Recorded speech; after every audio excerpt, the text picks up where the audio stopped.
Грегори Дэвид Робертс написал замечательный роман под названием «Шантарам», основные действия которого происходят в Индии. Лет 6 назад мне довелось в первый раз прочесть эту книгу. История настолько захватила меня, что я непременно решила побывать в Индии, и это несмотря на то, что большинство из моего окружения относилось к этой стране брезгливо и с какой-то опаской. Все же мне удалось уболтать двух своих подруг провести тур в Гоа. Для меня эта поездка оказалась роковой.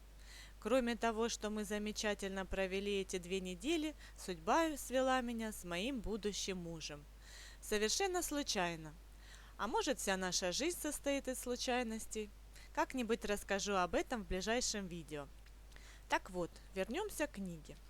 Как и любому читателю, мне, естественно, также захотелось побродить по местам, где останавливался главный герой романа.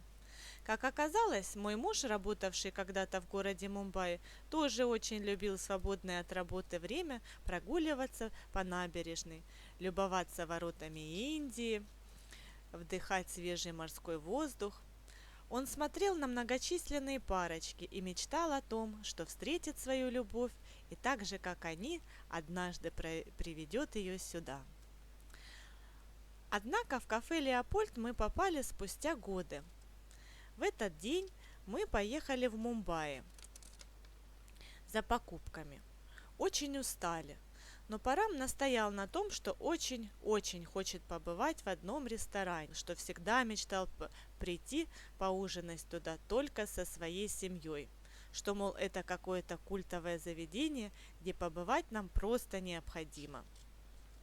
Каково же было мое удивление, когда, сев в такси, я услышала название любимого места посиделок господина Линбаба. Мою усталость как рукой сняло.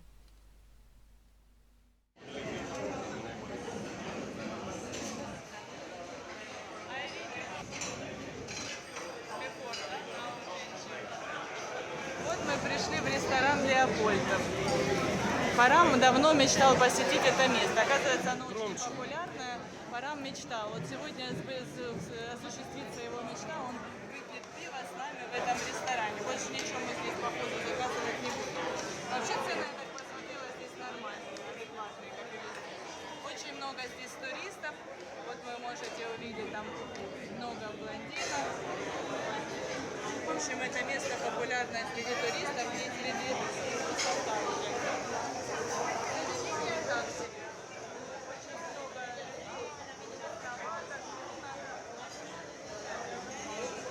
Не в восторге. Вот сними тут. И обслуживание очень медленное. Мы заказали уже, наверное, минут 15 назад пиво, просто пиво. Они до сих пор не несут. Парам уже несколько раз его подгонял, но все равно. Грегори Дэвид Робертс в своей книге «Шантарам» упомянул об официантах этого заведения. В отличие от меня, он был более критичен в своей оценке. Цитирую. «О хамстве официантов Леопольда ходили легенды. Если хочешь, чтобы тебя смешали с грязью, заметила однажды Карла, то нигде этого не сделают с таким блеском, как в Леопольде». Это же алкашня. Давай, а? Парам, по-моему, еще заказал что-то покушать. Очень вкусный. Не везде он вкусный. Здесь как на Гоа. А это бириани. С этим, с говядиной. Сейчас попробуем бириани. Это как русский плов бириани. Наш очень любит готовить это блюдо. Надо как-нибудь снять. Очень вкусное мясо, очень нежное. Хотя говядина очень вкусная. Значит, ее долго готовили. А рис вкусный.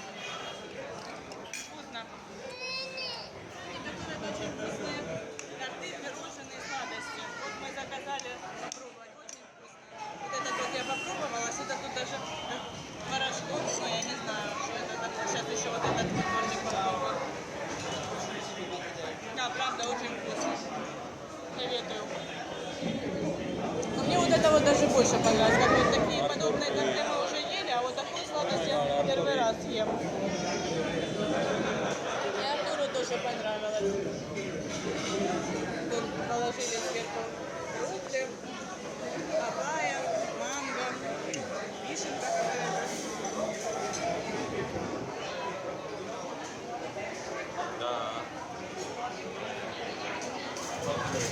Тут еще есть, оказывается, второй этаж.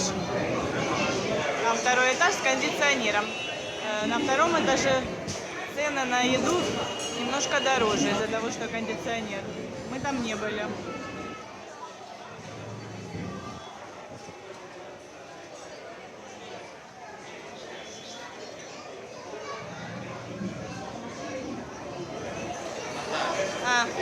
In top only couples, not three people.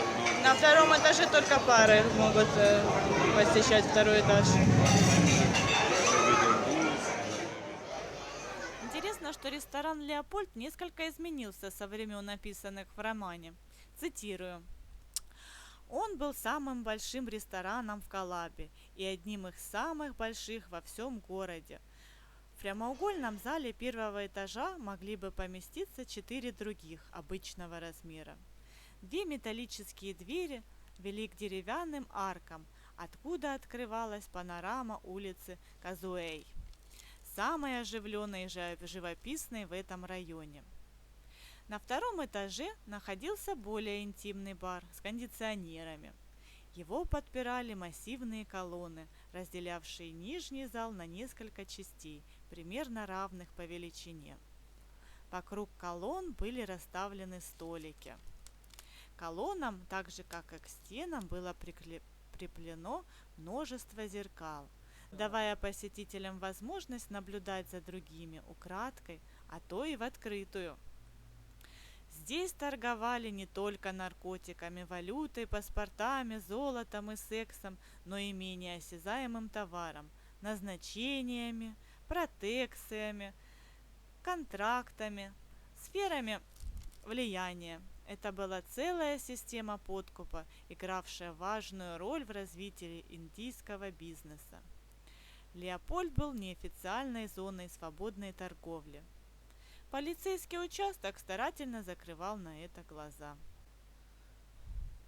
В наше время Леопольд потерял репутацию злачного заведения после серии кровавых терактов, случившихся 29 ноября 2008 года. Ресторан «Леопольд» был первым объектом нападения. Сейчас его восстановили и усилили охрану. Все посетители проходят тщательный осмотр личных вещей. Подписывайтесь на наш канал, впереди вас ждет еще много всего интересного.